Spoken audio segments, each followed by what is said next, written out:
السلام علیکم ورحمۃ اللہ وبرکاتہ۔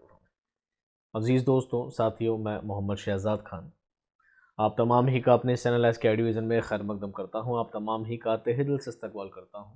امید کرتا ہوں آپ تمام ہی خیر عافیت سے ہوں گے اور خوش و خرم زندگی گزار رہے ہوں گے۔ جیسا کہ دوستو طنز و مزاح نگاری کا سلسلہ چل رہا تھا، اور طنز و مزاح نگاری کے اندر ہم دیگر مصنف کے بارے میں اور دیگر نقاد کے بارے میں ہم پہلے اس پہ تنقید کر چکے ہیں، ان کا جائزہ لے چکے ہیں۔ آج کے ویڈیو میں ہم سعادت حسن منٹو کے افسانوی طنز و مزاح کا جائزہ لیں گے۔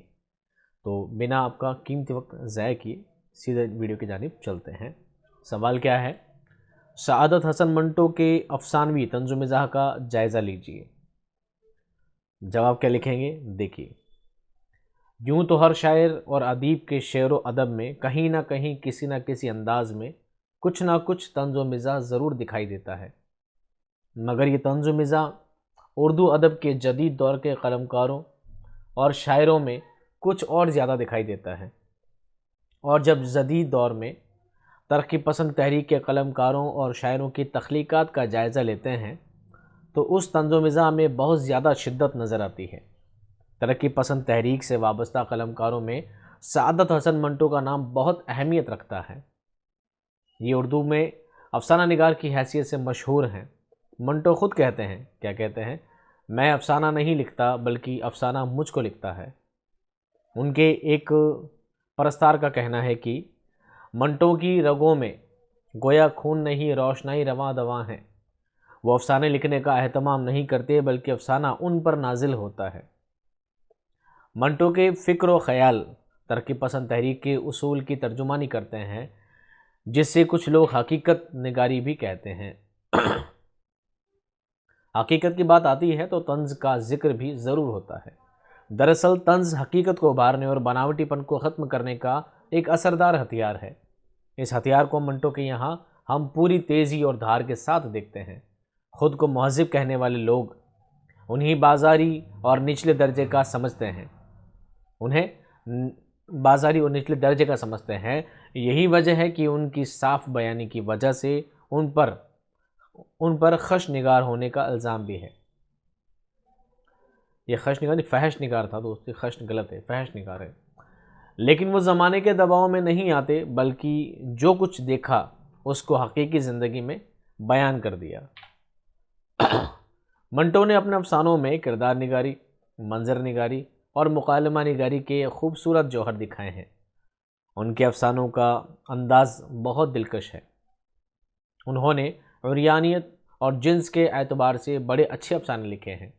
جسم فروش عورتوں کے تعلق سے ان کا افسانوی انداز بہت دلکش ہے، جس میں جگہ جگہ طنز کے تیر و نشتر کی کاٹ محسوس ہوتی ہے۔ اس سلسلے میں انہوں نے بڑے بے باکی اور بے تکلفی سے قلم کاری کی ہے۔ ان کے یہاں طنز کے مقابلے میں مزاح بہت کم ہے۔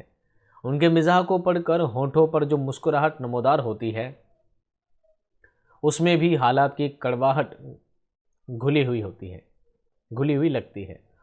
یہی بیگانہ انداز ان کے لیے پریشانی کا سبب بنا۔ اس لیے یہ کسی نہ کسی پریشانی میں گھرے رہتے ہیں۔ کبھی ان کو جنس پرست کہا گیا تو کبھی انہیں فحش نگار کہا گیا ہے، دیکھو یہاں پر ورڈ صحیح آ گیا، تو کبھی ان کو پاگل بھی کہا گیا، اور ان کے افسانوں پر مقدمے بھی چلائے گئے۔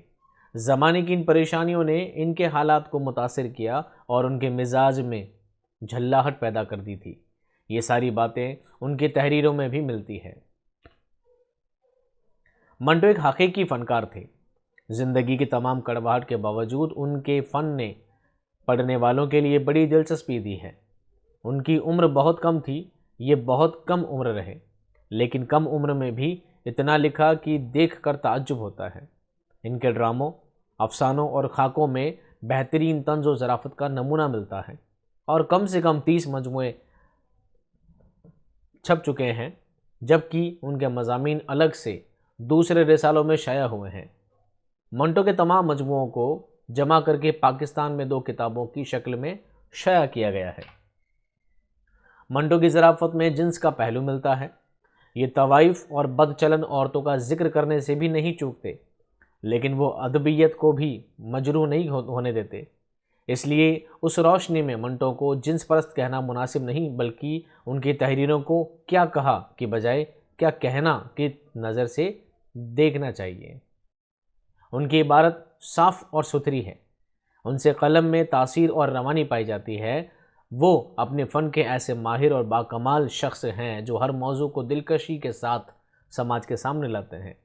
آج کے سماج کا کردار کتنا گرا ہوا ہے، وہ ہمیشہ اپنی بات کو کسی دباؤ کے بغیر پیش کرتے ہیں۔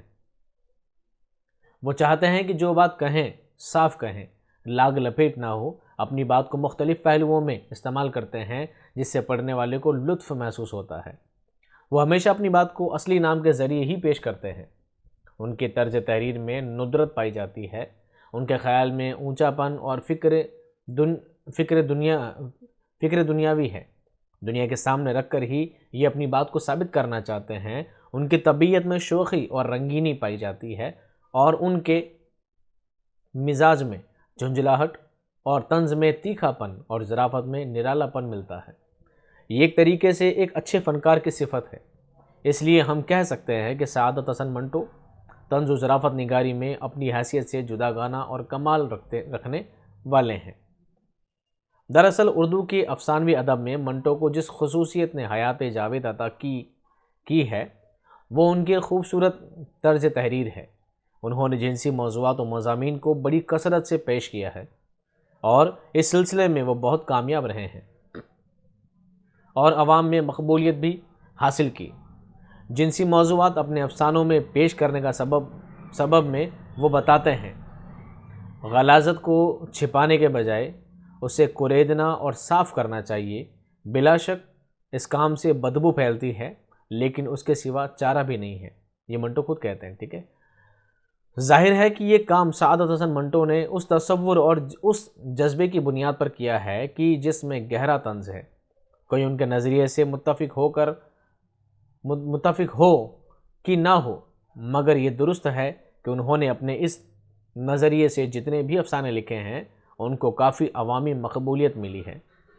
کہنے والے ان کے افسانوں کو ادب کا قیمتی سرمایہ بھی قرار دیتے ہیں، مگر اس حقیقت کا انکار نہیں کر سکتے کہ اپنے موضوعات اور طنزیہ تبصرے کی وجہ سے ان کو کئی بار بڑی بڑی مشکلات اٹھانی پڑی ہے۔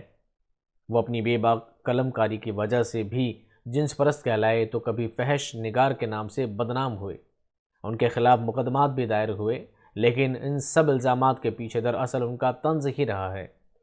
اسی طنز نے ان کو مذہب پرست اور شرافت پسند لوگوں میں بدنام اور رسوا بھی کیا اور عام ذہنیت کے لوگوں میں مقبول بھی بنایا۔ منٹو کی حقیقت بیانی کی ایک وجہ یہ بھی ہے کہ وہ ترقی پسند فنکار ہیں اور اس لحاظ سے یہ حالات و واقعات کی سچائی پیش کرنا ان کا ادبی فرض تھا، چاہے اس سچائی میں بدبو ہو یا خوشبو۔ منٹو نے بڑی ہمت اور جوش و خروش کے ساتھ اس فرض کو ادا کیا اور اس کو ادا کرنے میں کامیاب بھی رہے۔ انہوں نے جتنے موضوعات پر قلم اٹھایا، شوخی، ظرافت اور طنز و مزاح کے بہترین جوہر دکھائے ہیں۔ خصوصاً ان کی طنز نگاری بہت انوکھی اور اثردار ہے۔ اردو ادب کے تنقید نگار یہ بھی لکھتے ہیں کہ منٹو نے اپنے افسانوں میں سماج کے رستے ہوئے زخم اور سڑتے ہوئے ناسور دکھانے کی کوشش کی ہے، مگر اس کام میں انہوں نے مختلف طریقوں سے سماجی نظام کو اپنے گہرے طنز کا نشانہ بنایا، مگر بیان کی ادب خامی رہی ہے کہ انہوں نے رستے ہوئے زخموں اور سڑتے ہوئے ناسور کا کوئی علاج نہیں بتایا ہے۔ اس کمی کے باوجود ہمیں اعتراف کرنا چاہیے کہ ان کی افسانہ نگاری بہترین فنکاری کا نمونہ ہے۔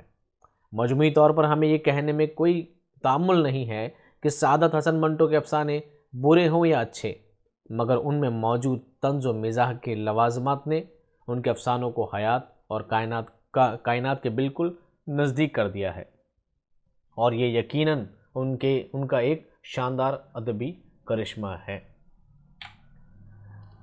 نیکسٹ ویڈیو میں دوستو ہم پڑھیں گے شفیقہ فرحت کے بارے میں۔